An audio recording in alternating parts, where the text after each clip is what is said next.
Hi everybody! The books I'm going to be talking about will be time-stamped in the description below. I finished the second Apocalypse series by R. Scott Bakker.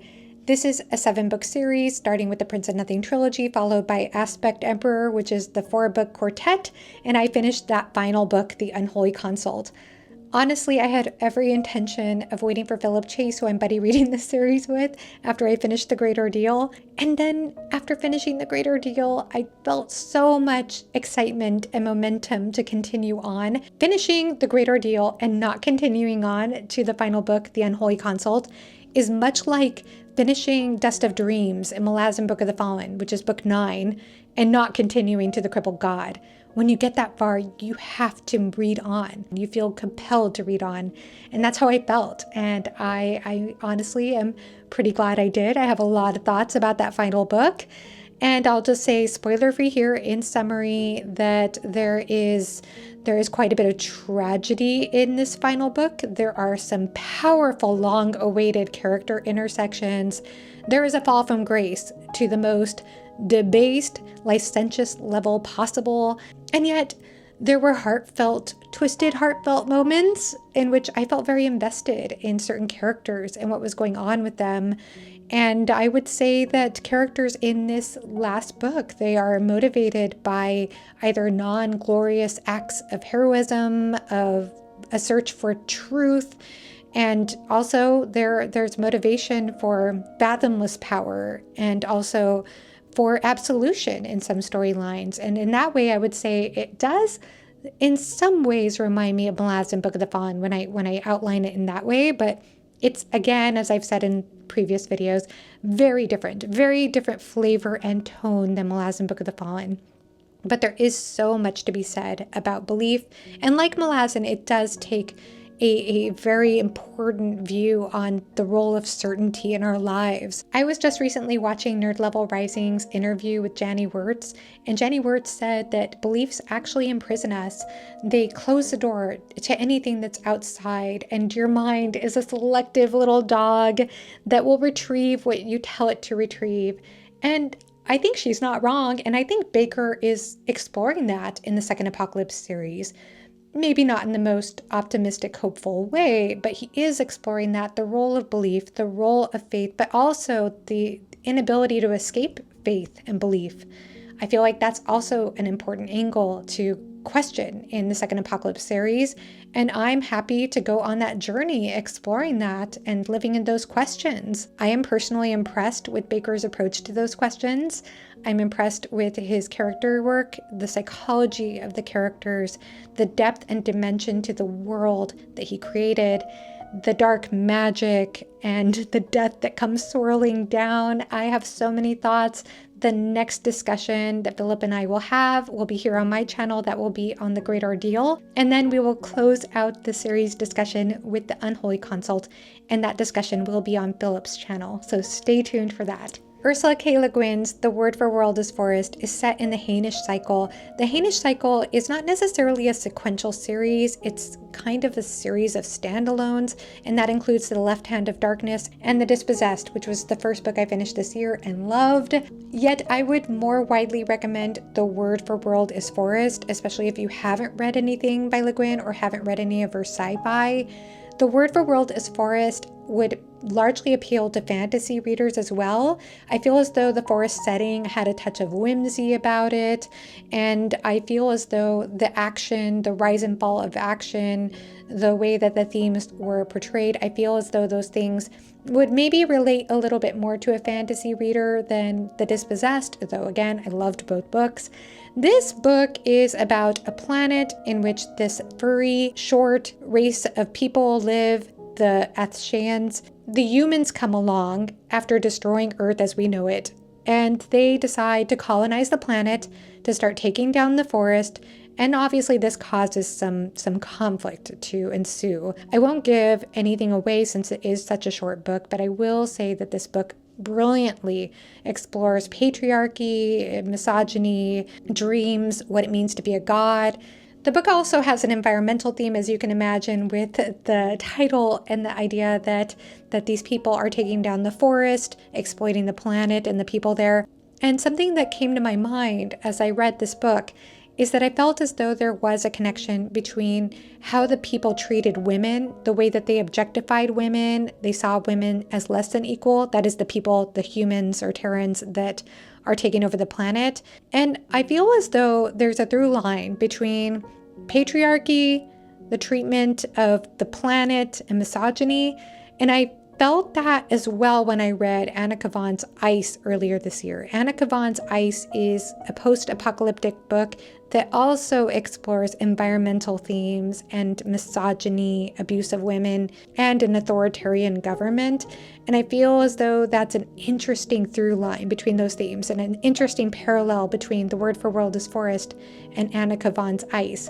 Anyhow, this book is powerful in how it explores its themes, and it's beautifully written. It's short. I hope you enjoy it if you pick it up. Dawn by Octavia Butler is book 1 in the Exogenesis series. I picked this book up thanks to Secret Sauce the Storycraft, who did a phenomenal Octavia Butler video last year. And after watching that video and hearing her pitch for the book Dawn, I knew I had to pick this book up. This follows a Black woman named Lilith. She wakes up on a spaceship. Her alien captors let her know that Earth has been ruined, that these aliens have restored the planet. They have chosen a select group of humans to put into comas on the spaceship, but they have chosen Lilith to be the first person to wake up and to wake up the other select humans so that she can lead this group to re-inhabit Earth. And there's much, much more that gets brought up into the storyline. I'm going to keep it brief here because I think it's good not to know much going into the story. And I would say, like Word for World is Forest, this packs a lot into a short page count. This isn't quite novella length. It's just under 300 pages, however, and it brings up themes regarding consent, reproductive rights, sex, gender, so much. Lilith is a reluctant leader, and as much as you want her to succeed and you root for her, you also can't help but question her choices at times too. She's not a flawless or perfect character. I talked quite a bit to Whitney about this book after finishing it, and I think she said it best in that Octavia Butler, she gives you as a reader the problem, and she expects you to try to figure it out. She doesn't give you the solution. She gives you the problem and makes you as a reader think, how would I solve this? What would I do with this? And it's that exploration that makes you want to keep thinking about this book long after you finish it. I'm not in an immediate rush to read book 2 because I found out that each book ends in such a way, or at least book 1 ends in such a way where you can feel like it's a complete story. Book 2 picks up with a totally different storyline. It does follow events from book 1, but it does feel like you can space these out. That's the impression I get so far. Aside from Dawn, the only other Octavia Butler book I've read is Kindred, and Kindred is one of my favorite standalones of all time. I read that a few years ago now. I'm due for a reread. I know most people are picking up Parable of a Sower, which I haven't read yet, but I would say that if you want another Octavia Butler book recommendation, I highly recommend Dawn. Convenience Store Woman by Murata is a contemporary story set in Japan following a woman named Keiko. From a very young age, Keiko shows herself to have a divergent way of thinking in order to make others feel a little bit more comfortable around her or not to raise concerns and worries about her normalcy. She learns to mask these parts of herself. And this becomes accomplished when she finds herself a part-time worker at a convenience store. She loves the convenience store, and I think the passages in which Keiko describes the convenience store, it just showcases so much wonder. It is the start of another day, the time when the world wakes up and the cogs of society begin to move. I am one of those cogs going round and round. I have become a functioning part of the world, rotating in the time of day called morning. The tinkle of the door chimes as a customer comes in sounds like church bells to my ears. When I open the door, the brightly lit box awaits me, a dependable, normal world that keeps turning. I have faith in the world inside the light-filled box. The everyday routine and predictability of the convenience store offers her a sense of joy and purpose in the world, but her stability becomes rattled when people start to question her at a certain age. you're so old and you're still a part-time convenience store worker, and that's not considered a real career, plus she's not married. So she starts to become challenged as far as her place in the world and whether it's good enough, whether she can be accepted in the world doing what she does, even though she enjoys it, even though it gives her meaning and value. She finds other people might think less of her as a result of that. And this further becomes challenged when a sleazy co-worker enters her life and starts becoming the voice of her self-doubts. This story manages to be upbeat and comic while still beautifully approaching the theme of conformity, being yourself, being a neurodivergent person in a world that wants you to be ambitious, to be more, to be better. I should also mention that I picked up this book thanks to Overly Average Ben, who pitched the book on Chatting with Nuts. And the way he talked about that book made me immediately put a hold in on my Libby app. Good job, Ben. I recently finished Meditations by Marcus Aurelius. I feel as though this is a good book to read little by little. Don't try to binge it. Don't try to read it all in one day. I will talk about it more in depth, I think, in a future video. I'm not in an immediate rush to talk about this book yet, but I'll go ahead and say that I think it's worthwhile. There were some parts of it I resonated with more than other parts, and I did appreciate that it talked quite a bit about the logos, which is a word that comes up a ton in Bakker's Second Apocalypse series, and it was interesting to read about what that word means in the foreword of this book, so I have a feeling I might bring that up when I talk about The Great Ordeal with Philip Chase, or maybe The Unholy Consult with Philip Chase. Either way, I'm going to be talking about meditations in future videos, so stay tuned. Now, this is not a recommendation for anybody watching this channel, but I'll go ahead and mention that I read The Face by R.L. Stine. And the reason I read this is because I was watching Gavin from Gavin Reads It All, who did a 5-hour video on all the Fear Street novels, or at least the vast majority of Fear Street novels. And I was thoroughly entertained watching that vlog. It was very nostalgic for me. So when I got to the part when he was about to review The Face, I picked it up and I found out that I had not read this book. I thought I had, and I won't go through all the details of explaining how I figured it out, but I figured out that I had not read this when I was younger. I had read a ton of Fear Street, but not this one. So I read it and then watched Gavin's thoughts, and he nailed it. He nailed the thoughts about this.